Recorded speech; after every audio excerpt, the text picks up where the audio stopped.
Hello and welcome. It's day 8 of Spellbinders 13 Days of Craftoween, and here's a look at the dies I'll be using today.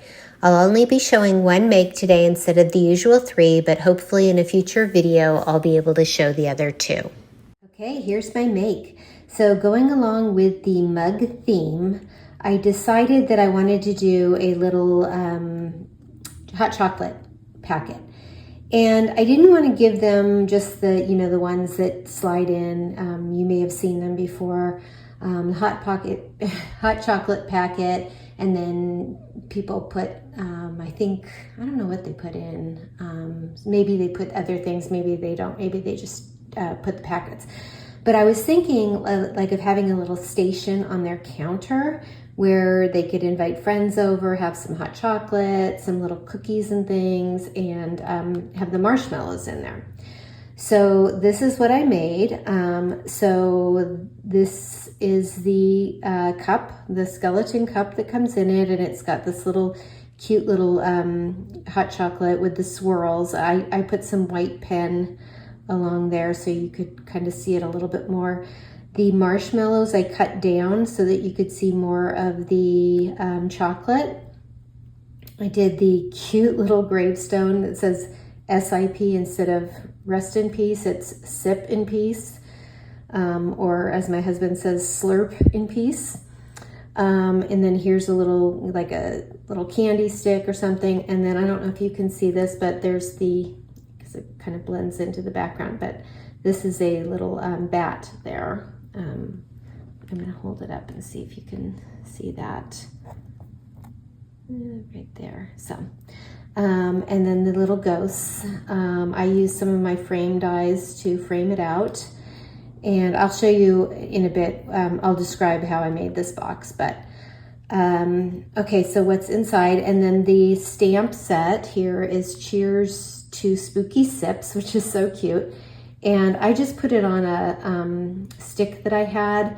Ideally, it would be a stirring stick, but I just did that. So, because I didn't have a stirring stick. Okay, so I put 4 packets of hot chocolate in there. You might be able to fit a few more. I found these Noni's biscotti. I think it had something to do with caramel. I can't remember the flavor. Oh, salted caramel biscotti, which I thought was a cute idea. And then this little package, I don't even know. My husband gets these treats that he eats, and then I always ask him for the container. This one's I cleaned out and put little marshmallows in it, but you could get, any type of little container like this you have. And I put a little ghost there, so it kind of looks like it's coming out of the coffee. I think it's supposed to be, steamy ghosts. Okay, so, and then I put pattern paper on all sides here that I had. I'm just gonna go around. And on the inside, I have some pattern paper back on I put black on the inside everywhere except for on the back. So once this is taken out, let me just show you. There will be pattern paper so that they could, refill it. And then on the very bottom, there is black, but I just put some of the cotton ball fluff just to cover, because some of the edges you can see the cardboard through. So on all of these edges, I had some electrical tape, black electrical tape. And so I used that to cover the edges.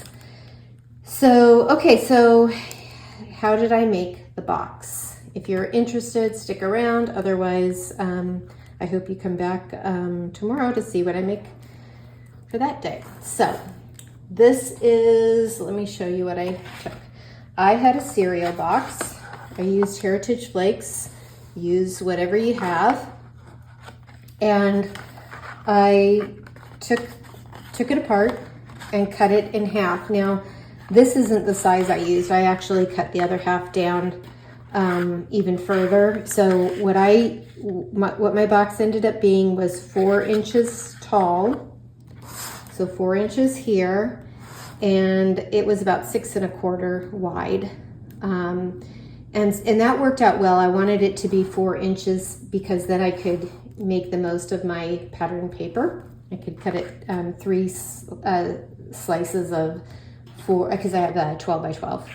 So I did 3 slices of the 4 by 12 and then cut that down. So what I did was I took it apart like this, cut it in half. I used a die to cut this part just so it was a little bit lower and you could see what was inside a little bit better. That makes it more complicated, but you could cut it by hand. If you're going to do that, I would recommend putting your pattern paper on first. Either that, whether you cut it by hand or cut it with a die, I recommend putting the pattern paper on first, which I didn't do. And it worked out fine, but it was a little more complicated. And so I put black paper on all of the sides because my pattern paper was very thin. So I wanted to give it a little bit more stability. But if you have a thicker pattern paper, you could just pattern paper it. And then I did, actually before I pattern paper, I did the tape. And then I put the pattern paper on top. So you wouldn't have to do the black and then the pattern paper if you didn't want to. And then, so once it's all done, then I just glued it back together. This is the top, so it looks a little different. Glued it back together and then finished the bottom with, I just used black. I didn't put pattern paper, but you could put pattern paper on that too.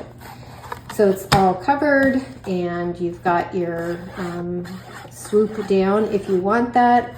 And then you just, you could decorate the inside or just leave it plain. And that's how I did it. So I hope you enjoyed this. I hope you're having a great day and you're able to get in your craft room if that's your thing. And thanks for watching. Bye-bye.